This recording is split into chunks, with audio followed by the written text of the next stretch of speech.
Browns fans, what a night it was right here in Cleveland Browns Stadium. Behind me, as the Browns clinch a playoff berth for the second time in 4 years, first time since 2020, and really the first time in front of the hometown fans since the team returned in 1999, where you had a full stadium with a chance to win and get in, because we know 2020, the circumstances surrounding that season. So just completely unreal vibes around the stadium tonight, around downtown Cleveland tonight.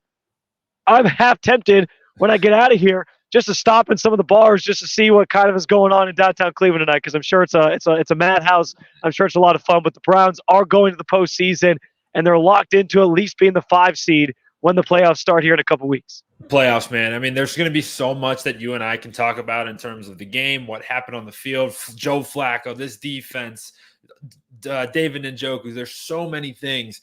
But before we do that, I kind of want to just ask you, like, what was it like, man? Like, you were down there. Obviously, you're there right now.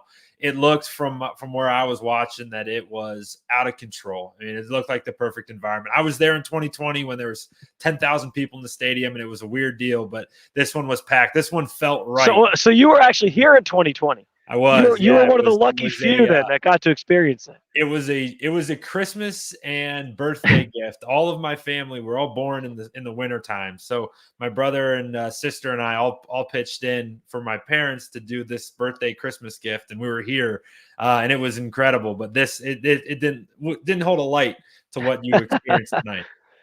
I think the crowd kind of said it all. You had the Flaco chants. I think from start to finish, even when things got a little interesting in a few spots, the Browns had some turnovers. They kept giving the ball up or going for it on 4th down, and the Jets were kind of hanging around.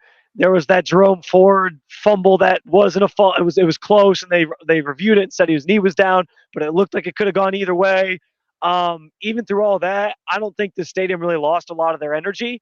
And I think, honestly, like, that just speaks so much to this team being different than previous Browns teams. Like, I think this fan base in this city are so used to seeing it. And there were so many moments tonight where the game could have teetered and gone the opposite direction and the Browns could have crumbled. Like, I think the fan base has seen so many times over the last 20-plus years, and they didn't. And I think that also just speaks to the season as a whole, where you have a group of guys who, no matter what adversity they faced, all the turnovers they've had this season, all the injuries they've had this season, they just keep on overcoming and they keep on finding ways to win.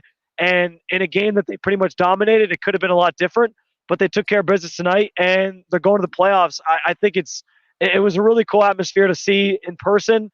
And obviously it's the culmination of a lot of different things that have played out this season, and truly a testament to this team just being resilient as hell all season long. What wasn't it funny, man? Tonight was such a microcosm of the year, right? You lose Amari Cooper in pregame. You don't have Corey Bojorquez. You don't have Dustin Hopkins. You don't have Anthony Walker. You don't have all these guys, and especially on the offensive side. And then Joe Flacco goes out and throws for 300 yards in the first half, and you're like, what on earth are we watching? Like, holy cow! Like, this doesn't. There's no reason. I wrote it right after the game. There's no reason this team's above 500. There's no reason that this team has 11 wins right now. There's no reason that they clinched a playoff spot. But this team is exactly what Coach Stefanski said in his post-game speech to the team. Like, this group gives a crap about each guy that stands next to them, and you can tell it. It's evident out there. They care about their brothers, and they put it all on the line out there. And when you have that, it doesn't matter what happens. Any adversity doesn't mean anything. You can get a win in any circumstance. I also think, too, this is a game that in the past maybe fans would go into being like, all right, yeah, winning you're in, we feel great about it. But then when you're at the game, something goes awry and you're kind of expecting the worst.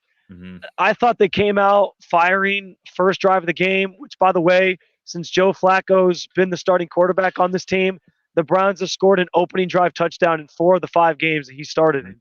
And I thought they made a statement. Now, the Jets went down and answered, but then the Browns going right back down the other direction and answering again, I think sort of told the story of how this game was going to go. Yeah, they kept them in it. They gave them some freebies and some chances. But I also felt in a year where turnovers have been a problem, and we could talk more about that because I do worry about that come playoff time. These better teams are going to take advantage of those things, and you're not going to be able to dig yourself out of those holes.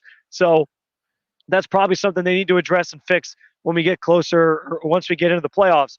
But overall, like, they turned it over on downs early in the first quarter. and they end up getting the interception for a touchdown immediately after that from Ronnie Hickman. They fumbled it. Jets go 3-and-out in the second quarter. They threw a pick six, so again, directly contributing to points, which we already have talked a lot about. This team giving up a lot of points off of turnovers this year, and then they fumbled. And they held the Jets to a field goal. So, they also blocked a field goal coming out of the half. So I just think like even in the spots where those moments did occur, it just seemed like again testament to the whole season. They found a way to limit the damage or respond in a resilient way, whether it was offensively or defensively, getting a stop. And again, it's been these little stories in each of these games along the way that have kind of told the big story of how this season has played out. Yeah, and too, like within all of those storylines and all of those different drives and all those different plays, it was different guys each drive, right? David Njoku comes out early, has 113 receiving yards in the first quarter, almost sets a new NFL record. That'd have been nuts to see. But then you get Jerome Ford catching the touchdown on that drive. Ronnie Hickman, there's not enough good things to say about that young man, Ronnie Hickman, man. First-year guy, undrafted free agent. They must breed him well down at Ohio State because he's come in and been just an absolute force in the back end and is proving that he should be a guy, one of these guys moving forward. And just there's different guys at every level, making big plays. And it keeps going back to that team thing, man. This group just goes and plays for each other. And new guys step up each week, new guys step up each drive. And it's just so special to watch. Yeah, I mean, David Njoku had a big game. He was 6 for 134 yards. I thought he was for sure going to score a touchdown. Something I brought up pregame was that the Jets have allowed the second most touchdowns to tight ends this year. So I kind of felt like that was a matchup they could exploit, and they did. Joe Flaco was superb. Again, Elijah Moore had a great game before the injury that kind of forced him out of the game. And he actually had his second best game as a Brown. 61 yards receiving and the touchdown that he had. His previous best was that game against the Rams. It kind of felt like they were trying to really force the ball his way. I understand Amari Cooper was out, so that was probably par for the course, but it looked like they were trying to get him a touchdown, and they did before he obviously got injured. And I think that was certainly a nice sort of energy boost for him to score against the team that I don't want to say they threw him in the trash, but that didn't think that he was an important piece of their future. Yeah, what a cool moment for them, and it really felt like he was starting to get going. He was having a couple of nice catches, making a big play on third down, had a great touchdown catch. Then he suffered that ugly concussion, and you hope that he's okay and will be available moving forward. But that was ugly. But one of the things that's been kind of a staple of these Flacco-led offenses these past 5 weeks, as we've continued to get used to them, is that the defense determined where the ball is going to go. And again, that was the same story tonight. 7 different Browns had a catch in this evening's game. And, obviously we can get stuck on guys, getting a bunch of targets, but David Njoku, 6 catches on 8 targets. Elijah Moore, 5 catches on 6 targets. Like, they led the team in targets, both of those guys. So the ball was getting spread around the field, going to the right guy at the right time. And that's what Joe Flacco does. He drops back and he's going to let the defense tell him where to throw the football, and he's going to get it there. And when you do that, guys are going to catch the ball in open space, ready to make big plays. Yeah, I mentioned Flacco. He finished 19 of 29, 309 yards with 3 touchdowns, just 1 interception tonight. A couple stats here. He has the most passing yards for a quarterback in their first 5 games with a new team. I saw that was a stat that was put out. Also, this one's honestly fascinating. 13 touchdown passes, which is as many or more than 5 teams have passing touchdowns this entire season. Yeah. The entire season, he has as many as 5 teams or more. I mean, that is insane. And the Flacco fever, the Flacco magic, whatever the hell you want to call it, has continued. And I think it has Browns fans feeling like as long as he's healthy and under center, the sky's the limit with this team going into the postseason. I have one more to add to that to that touchdown stat, and I know this isn't Steelers Digest, but in the 5 weeks that Flacco's played, his 13 touchdowns ties Kenny Pickett's career 13 touchdowns, which is just a crazy. Rub salt in the wounds. Rub salt in the wounds, Megs. But they should extend him. I think that they should. Anyway, I digress. Well, hey, by the way, speaking of the Steelers, first time this win, yes, it locks up the playoffs, gives you hope if the Ravens lose on Sunday that you can still get the 1 seed.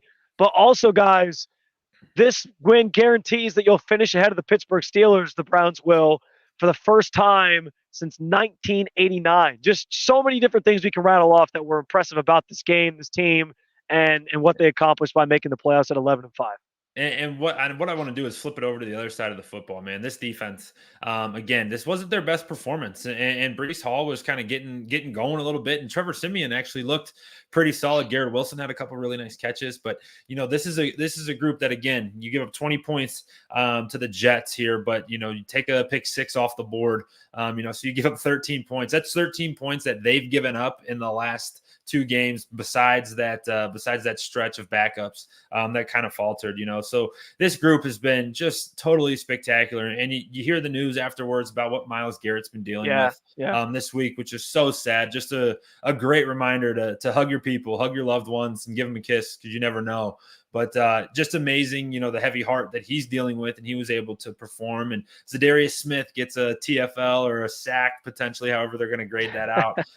JOK, again, awesome. We talked Ronnie Hickman. We haven't even talked about the lockdown on the lake, which is Denzel Ward, MJ Emerson, and Greg Newsome, who, again, were incredible tonight. Just that defense, I don't know what you do, and that's the reason why this team has 11 wins. It starts on that side of the football. We have 4 different quarterbacks, so much turnover on offense, but that side of the ball has been the driver of this defense from week 1 all the way to tonight, which is week 17. It's been so awesome. Yeah, you mentioned Myles Garrett too, and the heavy sort of information he dropped on us in the press conference room tonight, just about the loss in the family, and he mentioned he didn't think he played his best game tonight. He did break his sack drought. He did have 1 sack tonight. Made some other plays as well. Had 4 quarterback hits. So, and he also, get this, he had a flag thrown against he drew a holding penalty. Is what I'm trying to say. He drew a holding penalty in this economy. He made it happen. So, I think even with all that on his mind, I think he obviously played generally the Myles Garrett that we're used to, even if he felt it wasn't the best. And I'm sure from a defensive standpoint, they'd like to do some things better. That's for sure. You talk about Breece Hall in the Jets run game. Browns run game also was great tonight for the first time in a while. 127 yards, most since that Baltimore game in week 10. I thought there was a lot to like on that side of the ball and the defensive side of the ball, even though they gave up the 20 points. I know one was a pick six, like you mentioned, but just an all-around solid game. And a game that has obviously a lot of meaning and impact. I want to leave kind of with this question, Megs, to get us out of here. What does this win, you think, mean for both this team internally in the franchise and just a statement of the direction that they're heading? Because, listen, let's face it, there's all the stuff with COVID in 2020, and you didn't do it in front of the hometown fans and all this, but also this was a night where you are the game on display. The Browns are on full display for the world to watch on Thursday Night Football, only game in town, if you will. And you made a statement to everybody hey, this Browns team, we're for real. We took care of business. So what does it mean for the franchise from that standpoint, and what and the way the season has gone?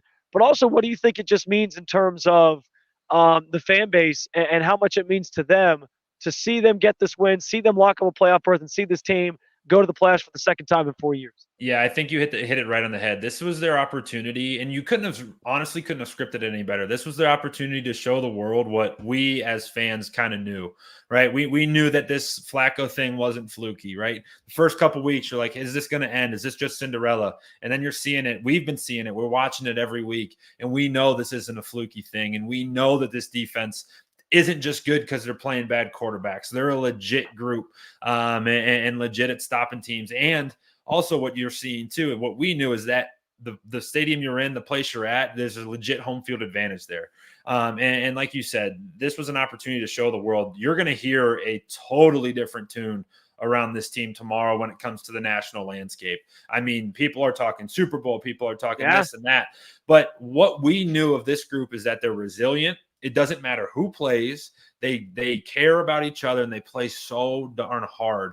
And when you do that, I said this the other day, this is a group and this is a team that sets up a franchise for a long while. We talk about these Steelers teams, and Flaco talks about the Ravens, how just well of an organization that they are. This is a team right here who went through a ton of adversity and came out potentially is going to have 12 wins All right. You're going to have 11 or Yeah. 12 wins in a season where you could arguably should have 5. You've been playing rookie and backup quarterbacks for forever, so it just showed that this group is all about it, right? This is a team that's legit. They can run with anybody.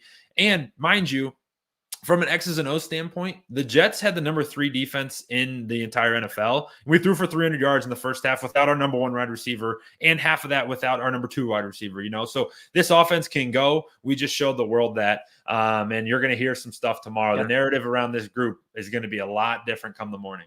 I think they definitely made a statement. I think they definitely showed the NFL this is not a team that you want to play necessarily in the playoffs, because all the stuff they've been through, it's callous them. They're a very callous team, and that can be dangerous. I know there's a lot of people talking about you don't want to see the Bills in the playoffs. I think that's fair. I also don't think you want to see this Browns team in the playoffs either. So we'll get you out of here with this. Just some final notes on the playoffs and the seeding and how it all works from here. The Browns are locked into at least the 5 seed in the AFC. They cannot drop out of that. They can move up depending on some things that could happen this weekend. So those scenarios, if the Ravens lose to the Dolphins, there's still a life that the Browns could become the number 1 seed in the AFC. I know that sounds crazy to say and crazy to think, but they could be the number 1 seed in the AFC if the Ravens lose this weekend to the Dolphins and they lose next week to the Steelers. The Browns would also have to beat the Bengals next week. So that'll be an interesting conversation just about whether or not you want to rest guys, not rest guys, depending on what happens in that Ravens-Dolphins game on Sunday. But certainly some things that we'll have to talk about in the weeks ahead as we determine what the Browns should maybe do and what the sort of playoff situation looks like. But the Browns are one of 3 teams that do still have a chance to be the top seed in the AFC, which is pretty remarkable, all things considered. Well, that's going to do it for this first video. We have plenty more coming your way. We're going to talk about that rest question of whether or not Kevin Stefanski should give some veterans a week off next week, even if they do have a shot at the 1 seed. We're going to talk more about just this organization and Andrew Berry and Kevin Stefanski and the team that they've built here in Cleveland, and some other things as well. You can find those over at the Browns Digest YouTube page. But in the meantime, enjoy the win, Cleveland. Browns take it 37-20. And as we said, they're on to the postseason. Also finishing ahead of the Steelers for the first time since 1989 is a nice little feather in the cap for you guys as well. Enjoy the win. Keep following along with all things Browns over at BrownsDigest.com.